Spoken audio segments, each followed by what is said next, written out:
Donnell Pearson. Here. Miss Bessie Reed Moore. Here. A quorum is established. Thank you. At this time, we will do the announcement for reorganization of the school board.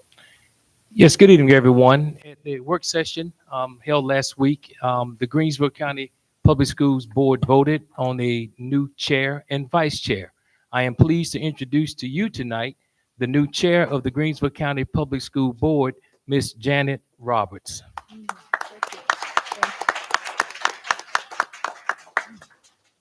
Also, the vice chair is now Mr. Rustin Jesse.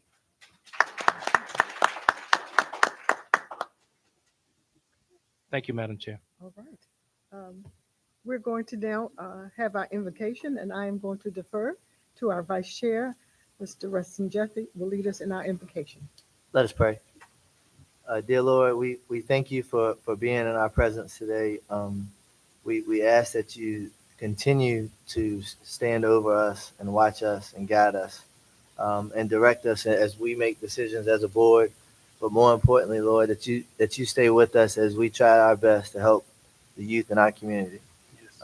We stand strong, we stand united, and please allow each young individual in this area the opportunity to grow under your wisdom. In your name we pray, amen. Amen. Thank you, Mr. Jesse. I am seeking a nomination for the approval of our agenda. So moved. Second. It's been moved and properly second that we accept the present agenda. All that are in favor signify by saying aye. Aye. Those that oppose, nay. The aye have it, and the approval of the agenda is complete. We also need to have a motion for the approval of the minutes from the previous meeting. So moved. Second.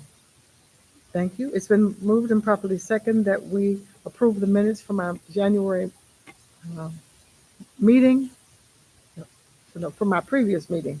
All those who are in favor of the approval of the minutes, let it be signified by saying aye. Aye. Those that oppose, nay. Hearing none, the minutes from the previous meeting have been approved. We're going to move to the approval of our warrants and financial information.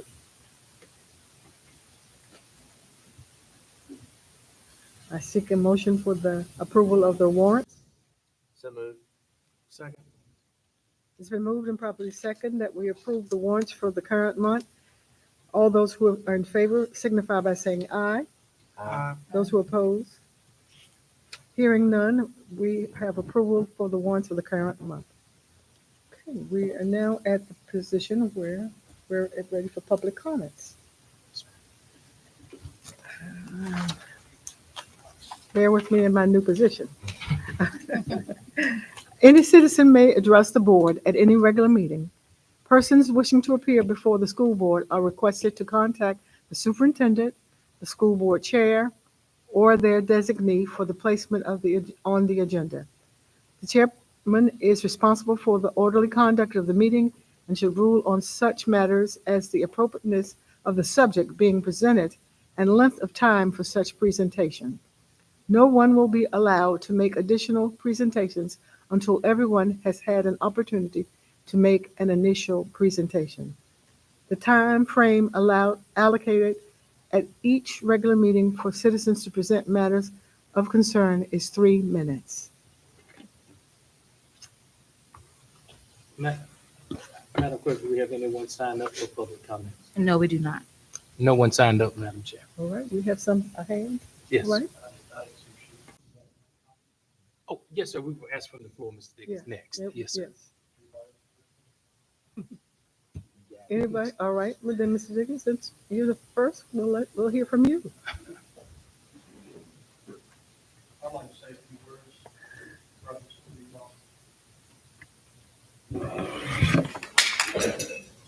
Sorry. I'd like to say a few words in reference to the GPA class ranking. I have a daughter, Dakota Dickens, who's a senior this year. Her mother brought this to my attention. Back in the spring of last year, she was concerned under the current policy that the governor school children were not getting their credit for some of the classes, the year-long courses, which puts them at a disadvantage towards being selected for valedictorian or salutatorian under the current policy. They receive no credit for their year-long courses. However, the dual enrollment children at the high school would receive full credit for semester-long courses, as they are ranked at the end of the semester only for classes completed. This could potentially put our daughter at a severe disadvantage for obtaining an honor that she may or may not deserve. She is ranked at or near the top of her class and has worked hard for a long time to get where she is. As I'm sure any other parent would be concerned and would want their child to have a fair consideration for an honor that they may have worked long and hard to achieve. We just want our daughter to have a fair chance.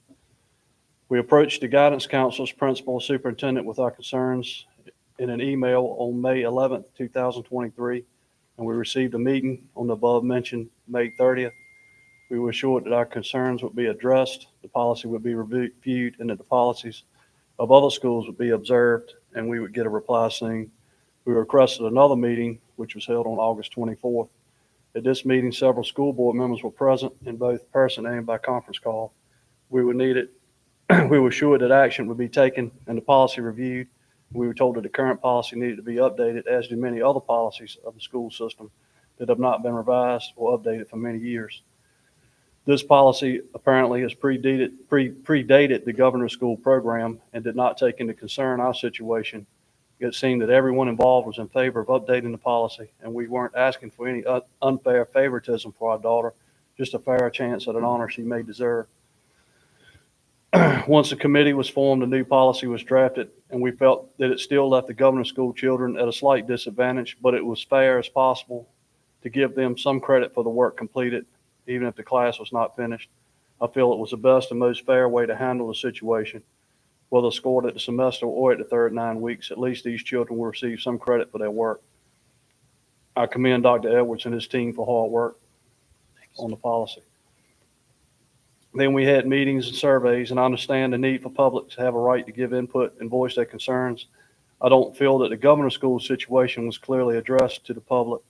After listening to some of the comments from the surveys, it was clear to me that many who took part in the surveys did not understand our concerns. It seems that many didn't want to change the policy at all at the current time, and it seemed that many who took part in the survey didn't understand why it needed to be updated. I would like to take this time to ask if it were your child in governor's school or someone else's, just to apply and be accepted to this program means that these children have set a high bar for themselves. Why would you want to put a policy that is unfair to them, and why wouldn't you want to adopt this new policy as soon as possible? It could be another child besides our daughter who's left out next time. I would just say, please consider updating the policy as soon as possible. Thank you. Thank you for your comments, and we will take it under consideration. At this time, we'll have the superintendent's report on information items. Oh, excuse me. Was there anyone else who would like to make public comment at this time? Okay. You can go to the podium.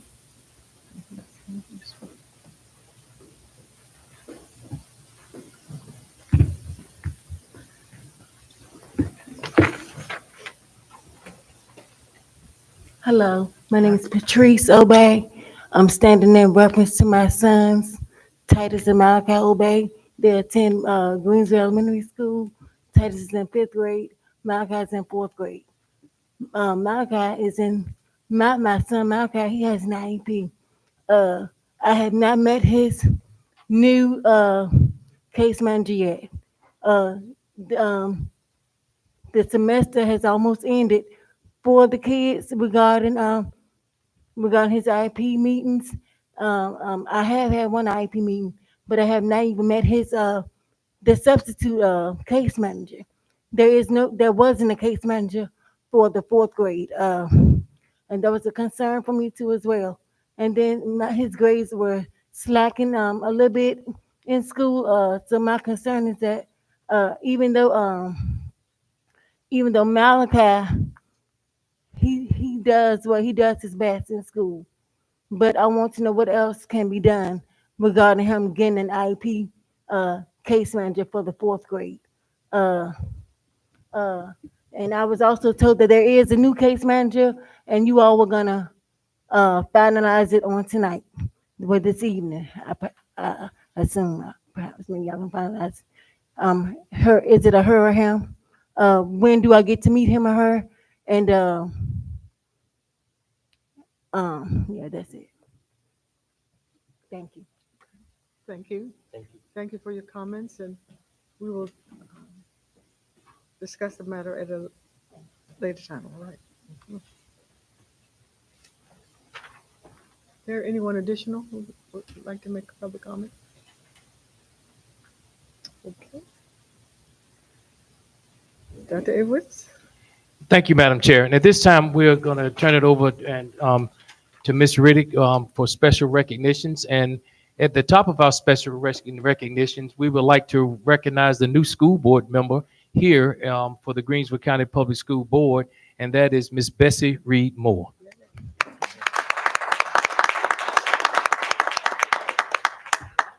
Thank you. Now we'll turn it over to Ms. Riddick, who will move forward with our special recognitions for January the 22nd.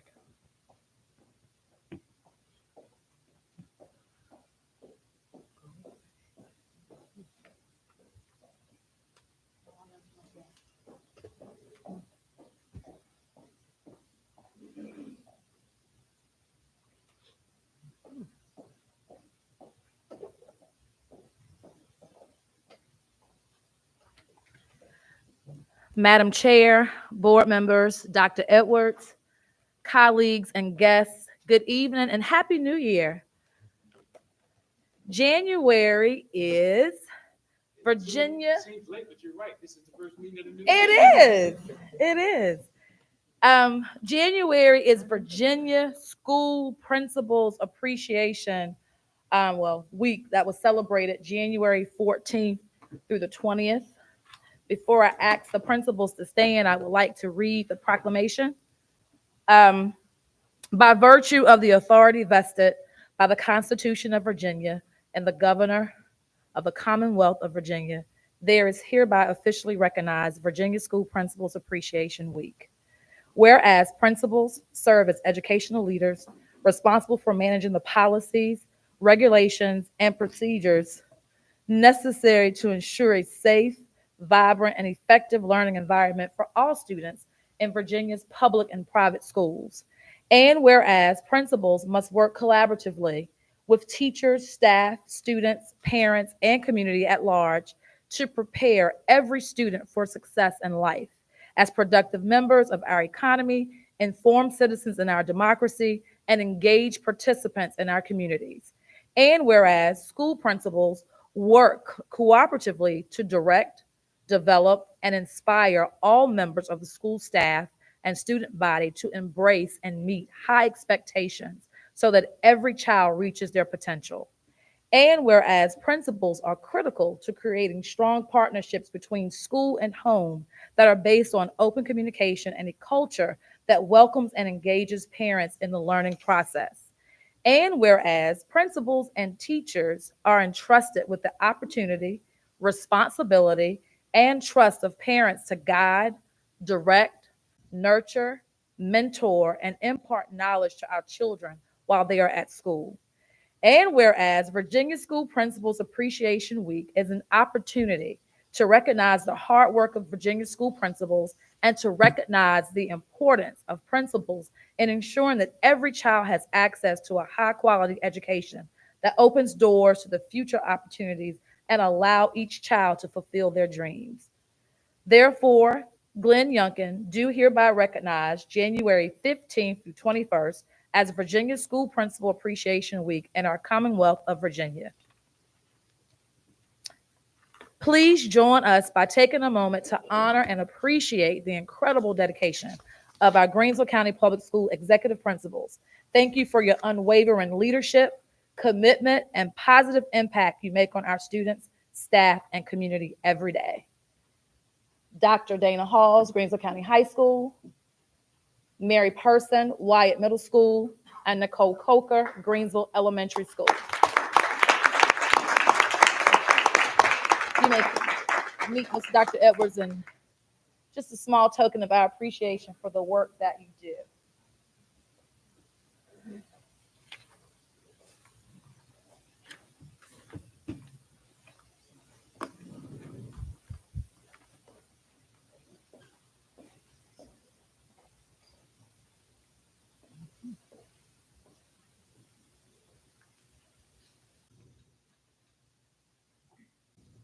Please stay.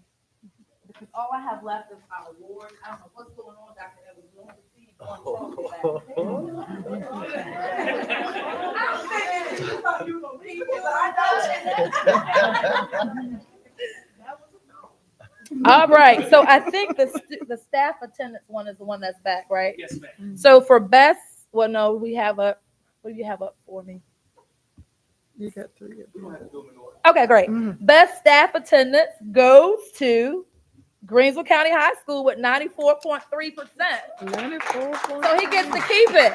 Yeah. He gets to keep it. Mhm. The best student attendance with 84% is Wyatt Middle School. All right. So you will get to keep one. So 2 months in a row. And the Clean School Award goes to Greensville County High School. So Ms. Person will make sure you get that trophy, Dr. Hall. Congratulations, y'all. And that's all I have. Okay, all right. Thank you, Mrs. Riddick. We are doing great things, and our goal is to continue. Now we're going to move to our instructional update, and our Chief Academic Officer will provide the overview from the Fall 2023 Region 8 Leaders Academy. This time I'd like to call Dr. Farquharson, who will give us the instructional update. Dr. Farquharson?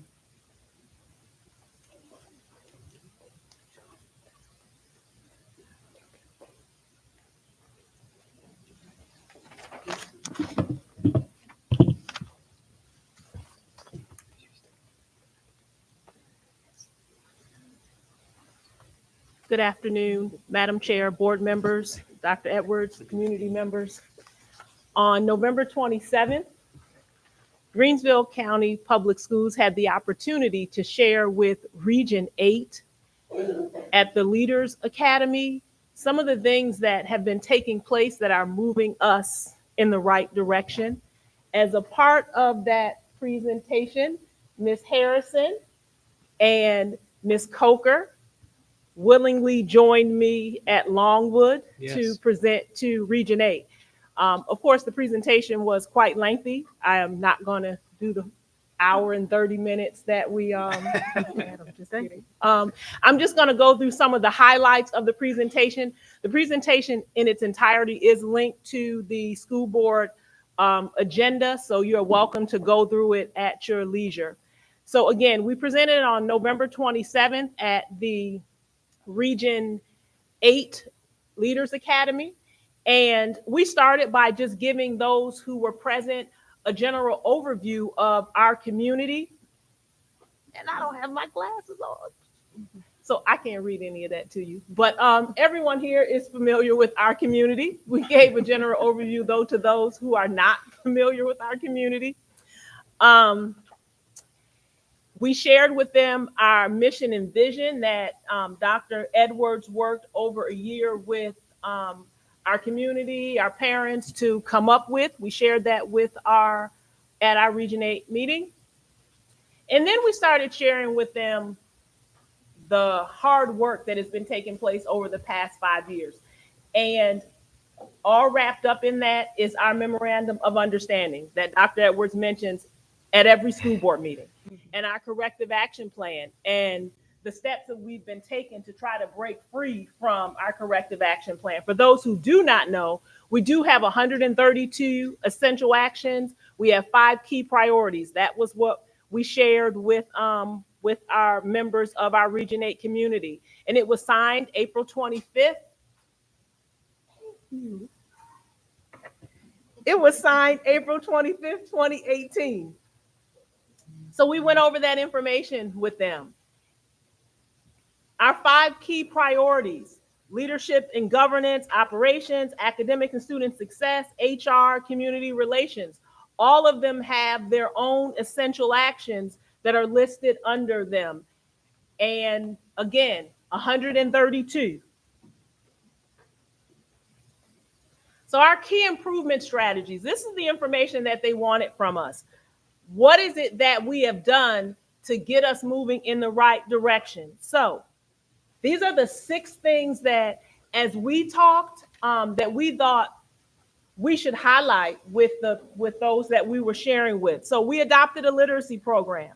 We adopted a division data review protocol. We have an instructional plan, professional learning and development plan, opportunity knowledge. That's Ms. Harrison's word. We like it. We're going to see the slide and we'll get to that. And then evidence-based literary instruction for K-5 teachers, and we utilize letters. Our data guidance process, I'm not going to read all of them, but basically we developed a protocol. We implemented it, figured out what needed to be tweaked. We had some revisions, examined, evaluated it, did some things different, and now we're in year 2 of utilizing that process. We built our foundation. And the one thing that we did that doesn't happen a lot of places is we recognized the need, even before the state produced or published or adopted or voted on the Literacy Act. We recognized before then that we needed a literacy program, that we needed an evidence-based literacy program, especially in K-5. We also, that letters program that our teachers have participated in, and we're coming to the end of everyone actually participating, going through the program K-5. We did that before the state said we had to. So we have some really great things going on, and we are ahead of, even though we have an MOU, we are doing things before we are mandated or directed to do it. Definitely. Oh. No, it's not me. So we went through the whole adoption process. For all of you who do not know, we adopted Benchmark Advance, and it is absolutely moving us in the right direction. Right, Ms. Coker? Yes, thank you. We worked on cultivating a culture of excellence. And what we understood was that we had to celebrate the small wins. And that's what we do all across the division. And I said I wasn't going to take the hour and 30 minutes, so I'm going to go through. So this is just data that you've already seen, reading, math data. We were recognized, our elementary K-5 last year by VDOE. And people want to know the how, and all that stuff that we just shared is the how we ended up with school board recognition for K-5. That's just the criteria that we just shared with them. Opportunity knowledge. Ms. Harrison, I do want you to say just a few words about, I know you're like, what? Take the mask down. Because I just want you to explain that. Yes.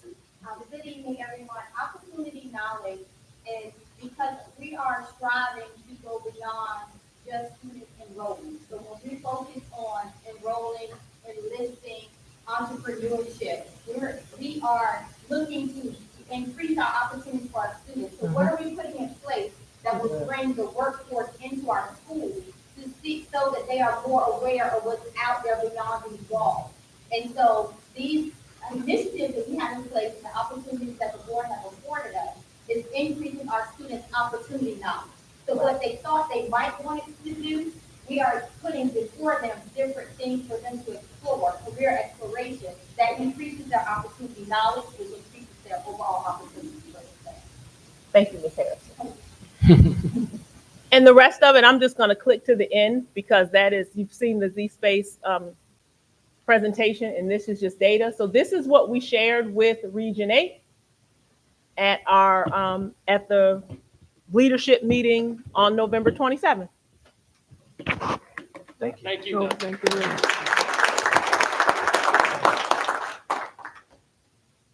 And I'll come behind Dr. Farquharson. And so the new vision in the Commonwealth is that every superintendent becomes a literacy leader. And I would just like to explain our vision for literacy. Dr. Parkinson, to the academic team, to our principals, to our teachers, to our paraprofessionals, everyone involved in the component of us coming up in our academics, I say thank you. One of the things that you hear Dr. Parkinson state, that we were, before it was mandated, that we find benchmark advance. So I take my hat off to the academic team, our principals, our teachers, because teachers sit on that committee, and we were looking at different solutions, and benchmark advance is what rose to the top, and benchmark advance was on the adoption list of the state. So thank you. So what does that look like in Greensville County Public Schools? Dr. Parkinson mentioned the Virginia Literacy Act. Excuse me. The Virginia Literacy Act. Well, it was signed into law in 2022. And we thank Governor Youngkin, we thank Dr. Coons, the state superintendent, and for giving us this Literacy Act so that we can focus on literacy. Now, what does it do?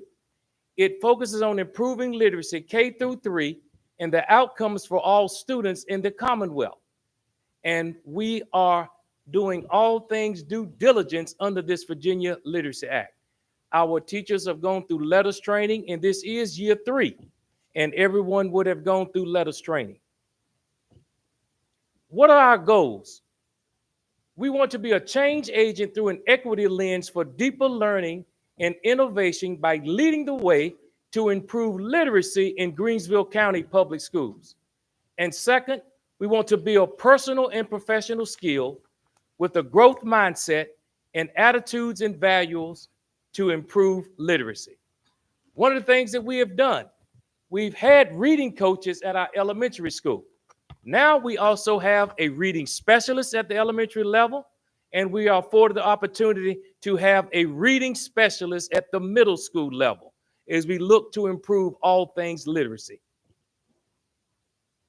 So what should a literacy classroom look like? These are the guiding questions that we ask ourselves. What does brain science say about how a child learns to read? What does that look like in a literacy classroom? And ultimately, how do I know if literacy instruction is working here in Greensville County Public Schools?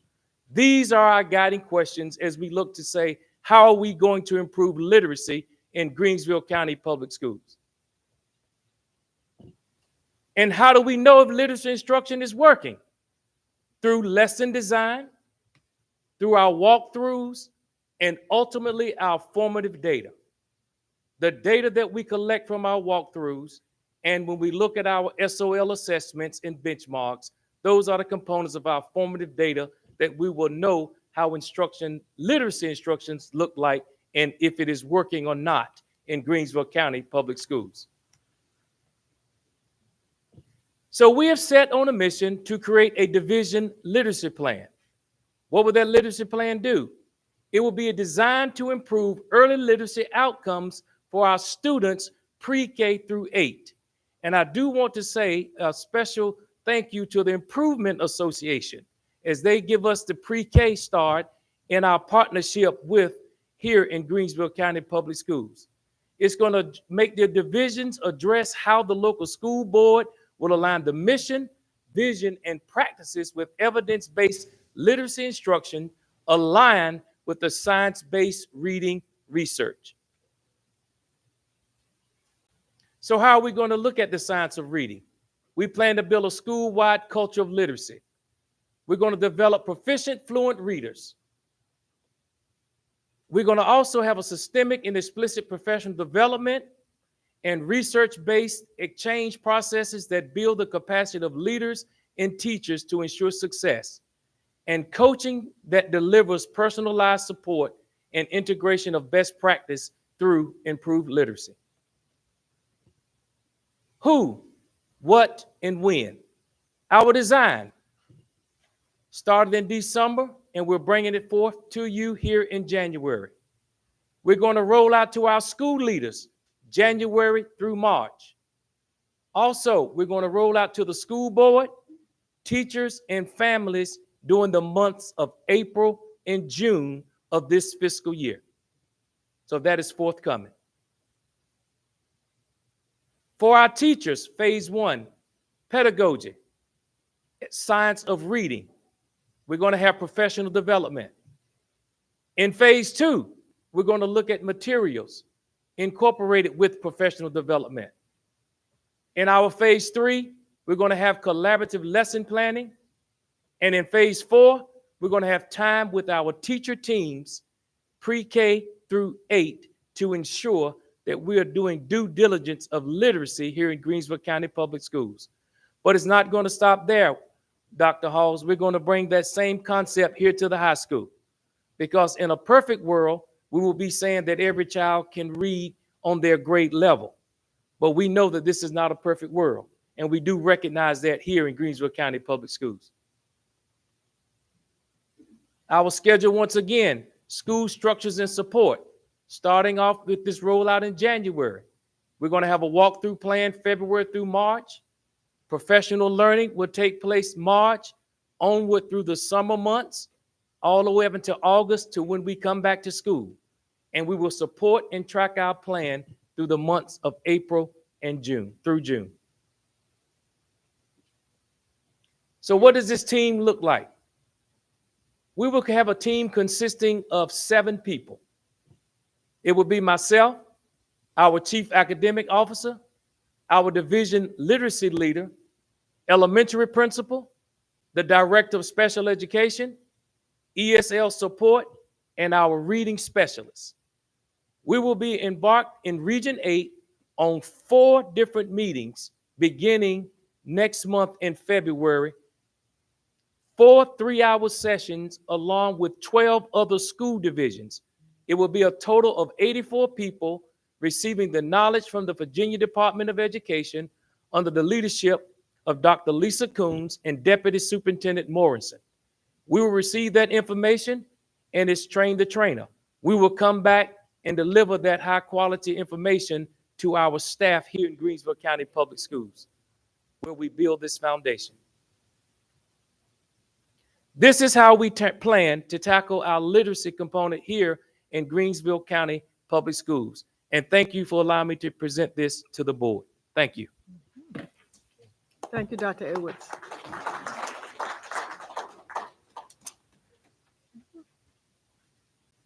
The next item of our agenda is the GCHS letter sweater update. And I'll turn that again over to Dr. Edwards. Thank you, Madam Chair. In December, we brought forth that we would be honoring our high academic scholars with a letter sweater. And so I wanted to bring the update that we have started that process, and we will be honoring all students who have earned a GPA of 3.5 since they walked through the doors of Greensville County High School in the month of March. The letters will be disseminated to their parents in February. We are looking at sizes for the letter sweater, and we will have an academic scholar celebration here at Greensville County High School in this very room in the month of March to honor all academic scholars here in Greensville County Public Schools at the high school level. Thank you. We're looking forward to see those beautiful sweaters marching around. Yeah. Okay, now we'll move to our Hello Smart Sensor. Thank you, Madam Chair. This time I'd like to call Mr. Winningham forward. And this is another component of how we are looking at safety here in Greensville County Public Schools. Mr. Winningham. Thank you, Dr. Edwards, board. As you know, safety, security has been a big topic for us recently. We have went from redoing our doors, putting in all the systems, allow people in and out so we can buzz them in. We've done new cameras. We've changed over our actual burglar alarm systems. And all of this is encompassed in one system we call Genetec. Genetec encompasses everything, and it just expands to include many, many, many other things. One of that is we're going to add new Halo smart sensors in the restrooms at the high school and at Wyatt. So we're going to start the program at. These sensors can do a lot of things. I gave you a pamphlet. As you go through, it talks about the different things, but on the back of the first page, the second page here at the top, it's kind of the bread and butter of everything. You have health, safety, and the vape. It'll recognize THC in the air, vaping in the air. It will recognize a gunshot, and you can schedule these things when this happens to go to specific people. For an instance, when a gunshot goes off, we don't have to call. It'll go straight to the sheriff's department and to PD and to the state police headquarters immediately. Here in the school, you're going to hear it if it happens. Hopefully it never will. If there's someone smoking marijuana in the bathroom, it'll send out a code directly to the cell phones of the administrators at the school, which restroom and what's going on. If someone's in the restroom and something happening, or even though they say they fell down and they needed help, they can call for help. It will recognize the word help and send the appropriate message to the appropriate person. If different things like that, it does a lot of amazing things, as you can see. And we are really looking forward. The contracts have been signed. We are looking forward to having them put in. We should have them in before next school year, hopefully sooner. It's all of them just getting everything in, trying to get them in over spring break would be a good time to get them in. So yeah, those things are going. I also like to update the board on the things that are other things that have happened real quickly. The second modular at GES is complete, ramps and all. It's there. Still need to do a little sidewalk work, but we have the COs, so it's able to be occupied. The contract has been signed for a new intercom system here at the high school. We do have a problem with the high school intercom system at this moment. It went out on, I think, Friday, and we're trying to get it back running until we can get it replaced. GES, we're getting a new intercom system there. Signed contract again for the shot and vape detectors here in Wyatt. 4 additional weapon detection systems for the division. New playground equipment for GES arrived. It's sitting on the asphalt at GES. Right. Should be getting started on that as soon as the weather allows. Modernizing the elevators at GCHS and GES. Everybody thinks of Greensville Elementary as our new school. It's 26 years old. The elevators are 26 years old. They have to be modernized. The controls in them are so outdated that when they break, they have to send the parts out to be rebuilt somewhere because no one has spare parts for them. Same, and the high school was from 1988. So to give you those. The media center at GS, if you haven't been by, you need to go by. It's been new carpet. The media center is completely redone. The only thing we haven't gotten is the window perf for the outside windows, and we have a mural on the wall that we're waiting to get. And then we have the plans drawn up already for the new exit at GES. Need to go through just all the proper channels to see if we can make that happen.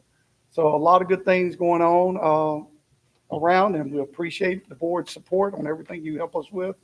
And if there's anything that is important to you, please let me know, and we will look at doing that as soon as possible. Any questions? I'll ask one for the sensor. And it says it here, but I just would like you to say it out loud for us. But with that sensor, that is not capable of recording audio or taking Yes, sir. personal information. The sensor that they're in the bathroom, they have lights on them. They do listen for sound and analyze sound. They do not record sound. So there's no sound being recorded. It just goes to be analyzed. And that's a good point, Mr. Jesse. Each of these things is something that is separate. We have the sensors, and I think we have shot detection, vape detection, and THC, and one of the aggression or keyword parts is coming to us already. If we see the need to add any of the other ones, it is no more than a programming thing. I think the button would be the only thing you would actually have to install something for the panic button. But you don't need a button if you can just call for help. You really, I don't see that, but that's totally up to the board and the high school and middle school. But all of those things are able to be done. We just have to decide if we want to add additional functions to it and who they go to when that alert goes out, because each alert has individual people that it goes to. And then my second one is probably the elephant in the room, so I want you to celebrate this with me, is how is this funded? It's all been grant funded. So Kudos. a lot of the Kudos. things we have been doing have been grant funding. With the support of the superintendent, he has given me the ability to use a lot of the grant funding to improve our facilities. And in the past few years, I think we have seen a drastic improvement in our facilities. Absolutely. I hate to be a downer, but how is it, once it's installed, how is it maintained, the maintenance? It goes through our security company, Okay. the same security company that does our doors, cameras, everything else is where it will be. There's actually, if you see it, there's a tamper one. So if a student decides he wants to try to knock it off, so it will send out an alert for that. And then you see who's scrambling out of the bathroom, because outside of every restroom, there are cameras outside, not inside, but you'll be able to time it with when it happens.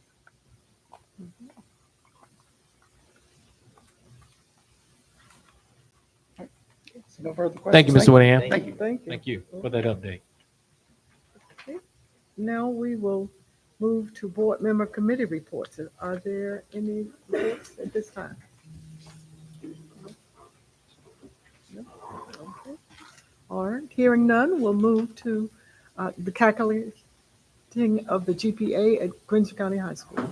And Dr. Edwards will share that information. Thank you, Madam Chair. And I want to thank the committee that looked at the calculating of the grade point average here in Greensville County Public Schools. We had meetings with parents, we had meetings with our students, and we had surveys disseminated. And when we looked at calculating GPA, where tonight what we're bringing before the board is the components of that component where we want to say we want to have action item. So we're bringing before the board the two items that were out of the meetings that we held. And as we look at calculating GPA here at Greensville County High School for the calculation of valedictorian and salutatorian, it boiled down to option A, to keep the policy the same, where we calculate the GPA and we finished calculating that after the first semester. And option B was to extend that out to the end of the third 9 weeks as we look at calculating the val and sal here at Greensville County High School. And so, Madam Chair, I turn it over to the board for discussion.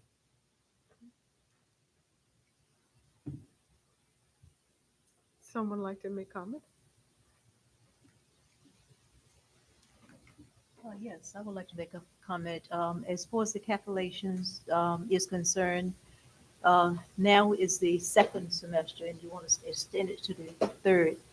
What is going to be the big difference that it's going to make, and how much manpower is it going to require? Then this will be close to the end of the school year, and I know it will take more calculations, and it's going to be like a last minute thing. So what effect is that going to have on our staff? Dr. Parkinson, would you come to the podium, please?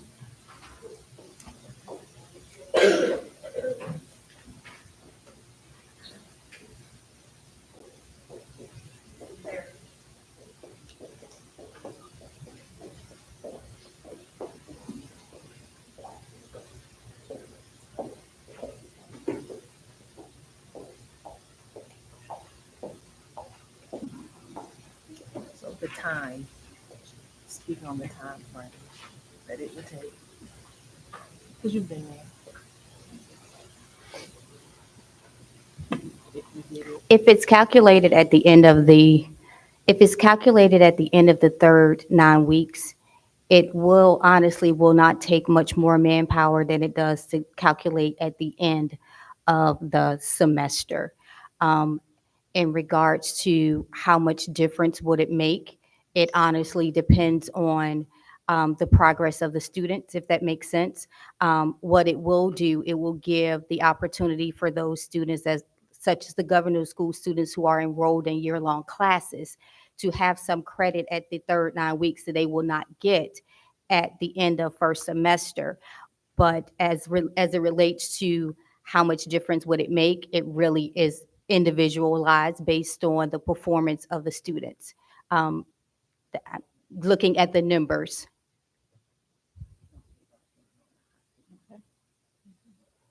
Yes, so they're reminding me that it's for any student that is enrolled in a dual enrollment course that is year-long, because there are a couple of courses at the high school that are year-long as well. But again, to answer the question, how much difference would it make? It depends upon the academic status of the student, but it will give any student that is enrolled in a year-long course an opportunity. What that looks like depending upon how the student is performing. Thank you. I have a question.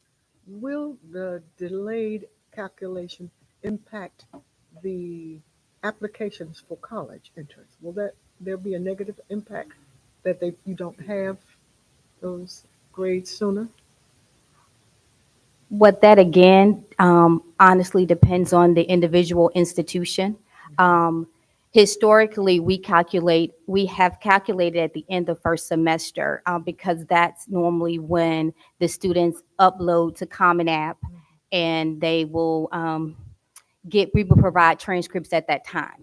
So based on the funding, it really depends on the individual institution on how it impacts um, final GPA, and whether they look at that or they looking at the individual courses that the students take. But a final transcript will be sent out at the end of the year, correct? Yes, final transcripts are sent at the end of the school year. Based on the current policy, the final transcripts, if the policy remains the same, the final transcripts will reflect the final GPA, but it would reflect the ranking as determined at the end of first semester. That's based on the current policy. If the policy is changed, then the same thing will apply. At the end of the year, it will reflect the final GPA, but the ranking at the end of third 9 weeks. So it just depends on when it's determined. My only comment with it would be, so it sounds like we've done so much research with this. It's not necessarily a when we calculate this, but a how. Which just means if we do change the policy to reflect that weighted participation of either the dual enrollment year-long classes here at our location or the governing school students that are attending off-site stuff. So I think if we did first semester or third 9 weeks, we're still gonna have to answer that question of the how. Is that correct? Well, the how is the same. The decision is the when. And because they're calculated the same way, it's based on, no, it's not. So at the end of the first 9 weeks, it's based on classes that are completed, period, that are done. You actually have a final grade.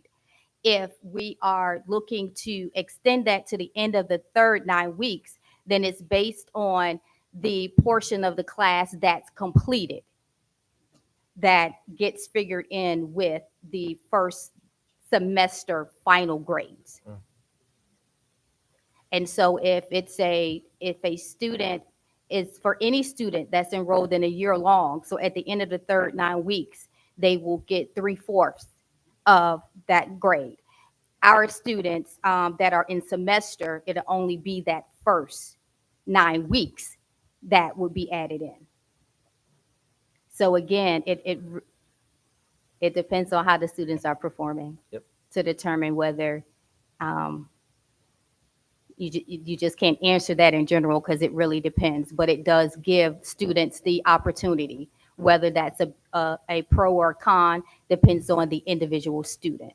But it will give an opportunity for to look at that partial credit.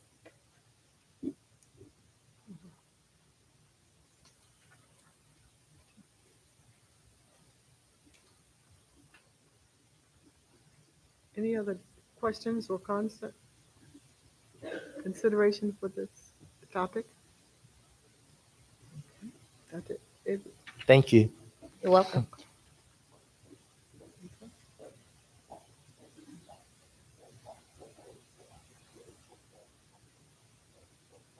And so to the board, again, our options are option A, we keep the policy the same. Or we go option B, that through the component of us having the meetings, we go with extending it to the third 9 weeks.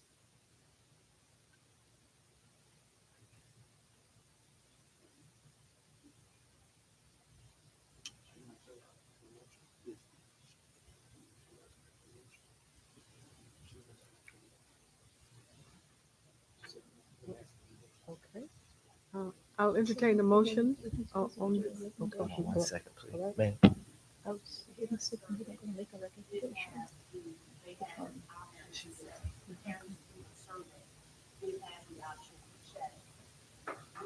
We are potentially interested, but not interested this year. That was another checkbox for parents. Thank you, Dr. Parkinson. And we could have we brought that other information up in the last month. Can I ask a question? Yes, sir. What is that gonna do as far as the golden school kids? Are they gonna get zero for that first semester, leave it as it is? No, sir. No, sir. They would get credit for it. Yes, They sir. would get credit. Absolutely, Mr. Dickens. Yes, sir. That's all we were concerned. It's just, Yes, sir. last year she didn't get any credit. Right. She went from number 1 in her class to number 5. Yes, We sir. don't know that happened for seniors. I totally understand. I think Miss Whitaker, can you help me with that? Yes, Miss Harrison. Thank you, Mr. Dickens.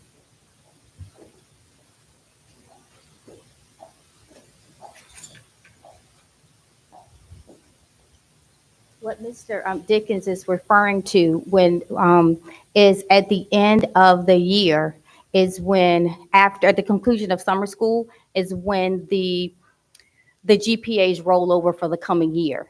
So when they inquired about it, it wasn't showing that the courses that the student was taking in governor school had been figured into the GPA for the current year, which definitely reflected that they did not receive any credit because the rollover, as we call it, had not occurred for the coming year. So at the end of every school year, so juniors, at the conclusion of summer school, it usually rolls over by the start of the coming school year.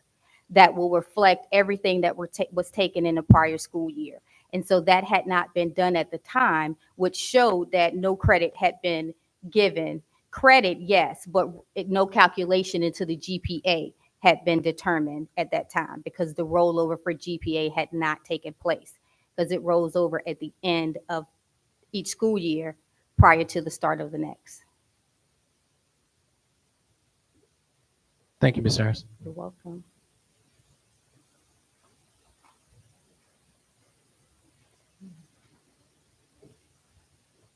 Where do we go from here? All right, I'll seek a motion concerning the calculation of the GPA here at GCHS. I make a motion that we adopt option B for the calculation for the valedictorian and salutatorian for the coming year.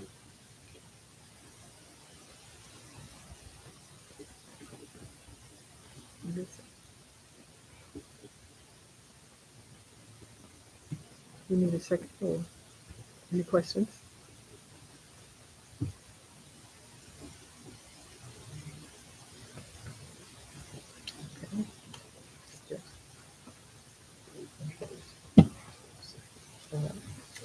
Is there a second of the motion that's on the floor?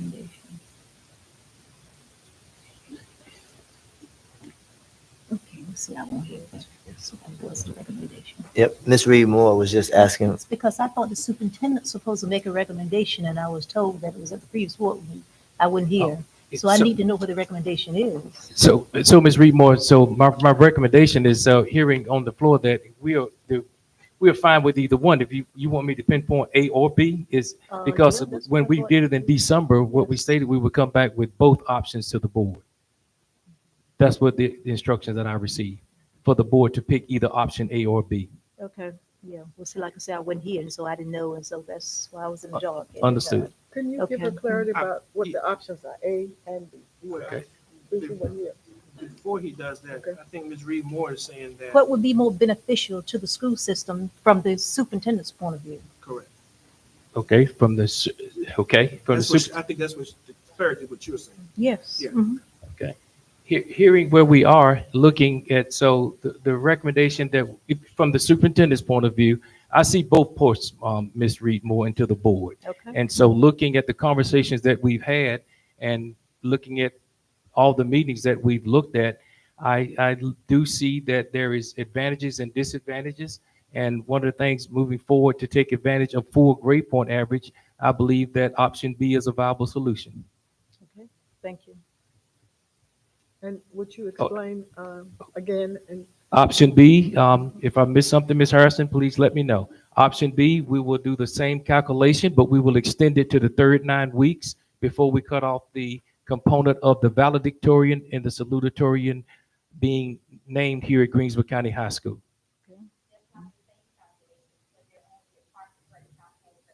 Right.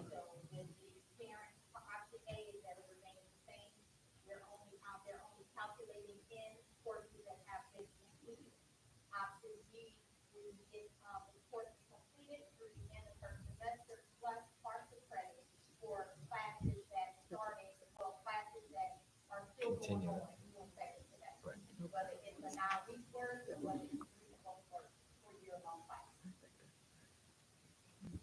Okay. Thank you. Thank you, Ms. Reed.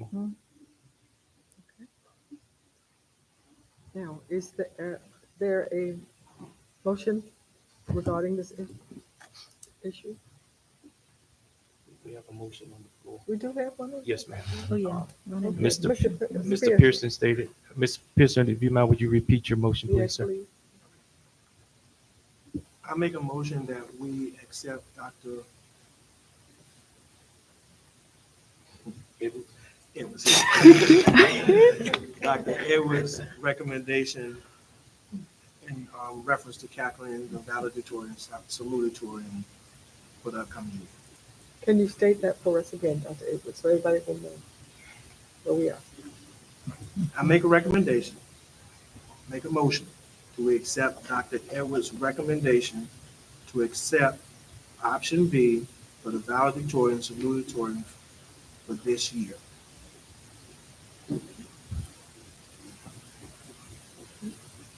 There a second?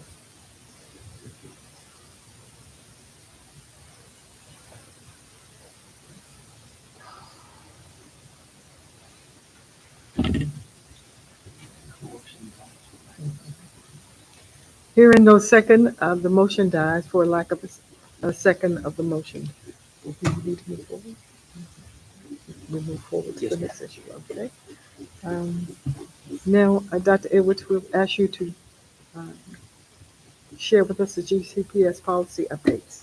Thank you, Madam Chair. And at this time, I'll turn it over to Madam Clerk for our GCPS policy updates. Good evening. Last month, you were giving policies for revision and review. The first policy, student wellness. And in that revision, I will read, Greensville County Public Schools will comply with the USDA regulation that requires free portable water be provided in the cafeteria during breakfast and lunch.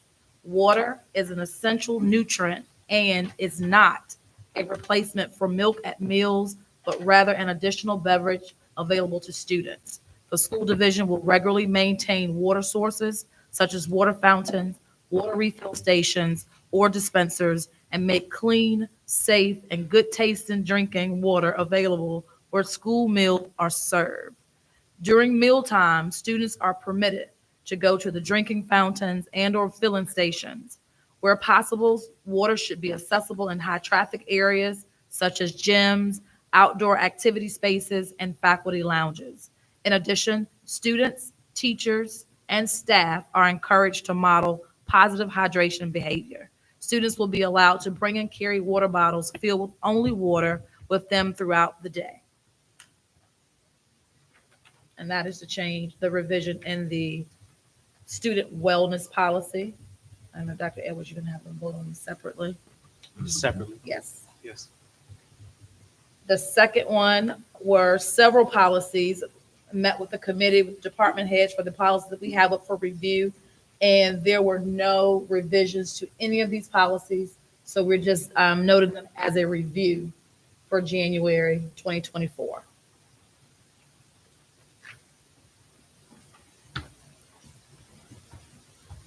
And that's all I have.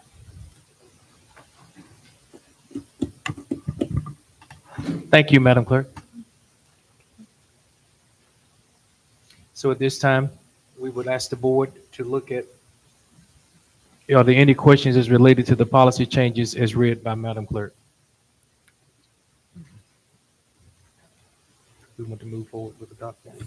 At this time, we would like to recommend to the board the adoption of the policies as presented. Someone entertain a motion?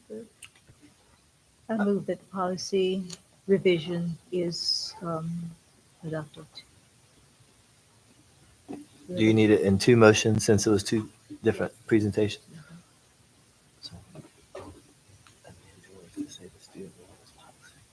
Okay, you said the student wellness policy. Yes, ma'am. I'll second that. It's been moved and properly second that we accept the revisions to the student wellness policy and the policy for action. All those in favor signify by saying aye. Aye. Aye. All those that oppose, nay. The ayes have it, motion carried. And We also, I recommend to the board that we approve the policy revision as presented by Madam Clerk. yes, I'll seek a motion as, that we approve it as presented. Second.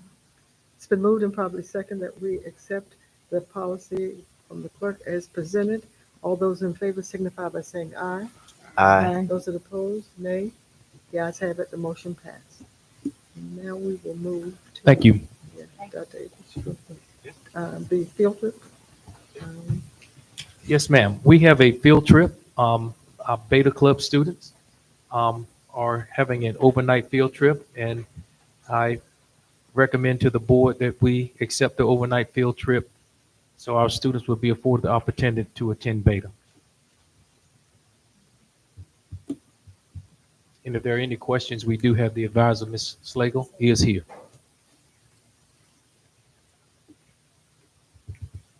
I make a motion that the field trip is approved. She's going to make some comments. That's, I think. We're going to hear her comments. It's standing, it's standing. Okay, we'll listen to your comments while it's still standing. Good evening. I was just here tonight to ask permission for the Beta Club to go to our annual state convention this year to be held in Hampton at the Hampton Convention Center, where it has been for the past several years. We have 35 students who are interested in going this year. The date is February 9th. We would spend that night and come home the 10th. We've got a record to defend, so I hope that you'll grant us permission to go, and I'm happy to answer any questions you may have. Any questions? Well, then we will entertain a motion. It's a motion on the floor. On the floor, you already made the motion. I made All the right. motion. Did we second it? I'm sorry. No. No, it wasn't second, the motion? Okay. Now, it's been moved and properly second that we approve the Beta Club field trip that's coming up. All those who are in favor signify by saying aye. Aye. Those that oppose, nay. The ayes have it, the motion is passed. Thank you very much. Hopefully, we'll see you soon with some awards. All right, All right. we're looking forward to that. All right, now, announcements. Yes, and I would like to go back once again to that CAP update from the beginning of the presentation. before we get to announcements?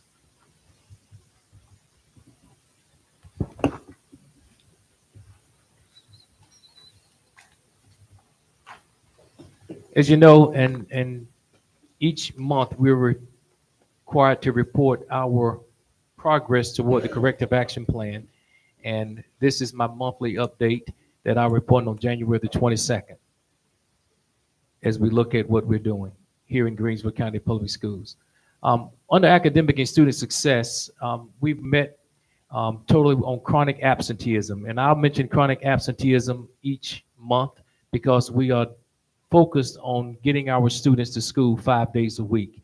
And I want to commend the all academic teams at each school for keeping our pulse on attendance. We just saw once again, our attendance was in 84% here at the high school, also across the campuses, which is much better at GES and much better at Wyatt than they were last year. Chronic absenteeism is a component of accreditation, and we are looking at how we can curtail absenteeisms here in GCPS. We had our principals meetings. We looked at master schedules here at the high school. And as you know, we're embarking on starting second semester in about, a couple of days here at Greensville County High School. Next page, please. That goes, our executive leadership team meetings are held weekly, our principals meeting, and we have our directors meeting. Under leadership and governance, I had the opportunity to attend the Virginia Association of School Superintendents meeting, also attended the Region 8 meetings here, and Region 8 consists of 12 school divisions. Also under leadership and governance, when we look at where we are, we had consultation with Dr. John Gordon as our executive coach, and we also had good conversation with Southside Virginia Community College on a early college coming to Greensville County Public Schools. And we'll continue that conversation as we move forward. Also participated in the State Superintendent's Conference, and under operations, Mr. Winningham gave a thorough presentation on what we are trying to bring in the form of vape detectors and also the things that we're improving here in Greensville County Public Schools. Next. And under human resources, we have upcoming job fair. Teacher mentor is continuing to go forward, and we are proud to have our teacher participate in the CERN Academy on the campus of William and Mary in December. And there's a region job fair coming up, a Region 8 job fair that will be hosted on February the 3rd. Madam Chair, and to the board, that concludes my corrective action plan update. Coming in February, we're going to expand the corrective action plan to include more details from academic side, the operations side, the finance side, and the human resource side, and maintenance, as each director and leader of each program will put CAP updates moving forth in our CAP update. Thank you so much. Thank you, Dr. Amos. We're going to move to closed session. All right. I'll entertain the motion for closed session.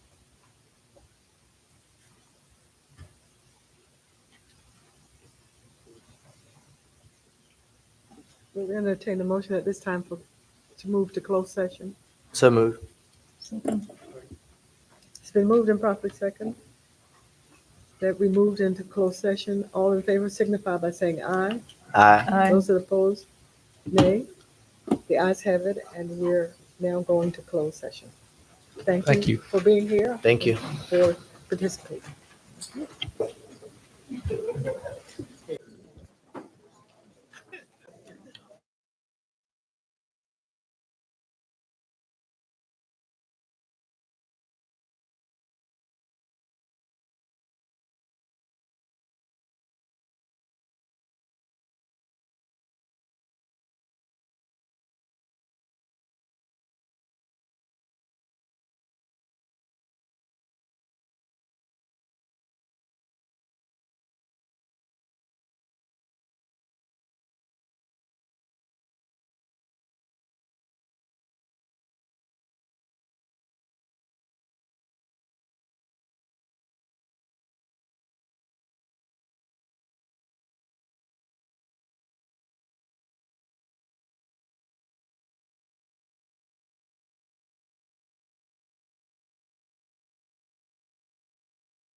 We're ready to move. Did she get that? Get it, Mr. I got it, yes, ma'am.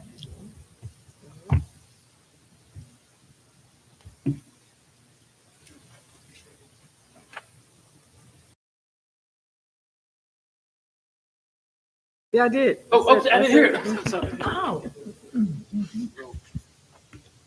Thank you. Madam Chair Janet Robert, Present. Vice Chair Rustin Jesse, Yes. Mr. Ronell Pearson, Present. Ms. Reed Moore. Present.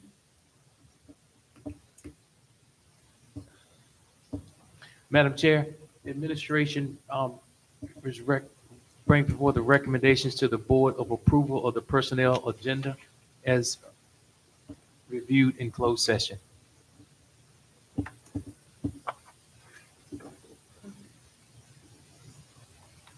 Do we have a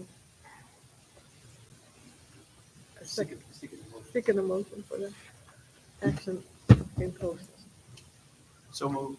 Second. You know, Janet, I can't hear what you're saying. Oh, I'm sorry. She's getting emotion. Yeah, that's what I'm saying. I'm sorry. She's talking so low, Okay. you know. She asked for a I- I- motion. A motion. So, okay. Mr. Pearson, All a right. second. And he seconded. So it's been moved and properly second that we accept the results of the closed session. All right. All those from the personnel report, all those in favor signify by saying aye. Aye. Those that oppose, nay. The ayes have it, the motion carries. Then we need a, Last thing is the announcements. We'd like to announce that we are ending first semester coming up here at Greensville County High School. Our students are in full SOL mode, and we're looking forward to the results as they have been in training for taking the SOL. Board of Education will be attending the new board member training as we welcome Ms. Bessie Reed Moore to the board. And Mr. Pearson will be attending that training as well. And our chair and vice chair will be attending board member, chair and vice chair training in Richmond, Virginia. And Madam Chair, that's all the announcements that we have. all right, then we can entertain a motion for dismissal. Adjournment. So moved. Second. It's been moved and properly second that we adjourn this meeting. All those in favor signify by saying aye. Aye. Those opposed, nay. The motion carried and the meeting is adjourned. Thank you, Madam Chair. All right.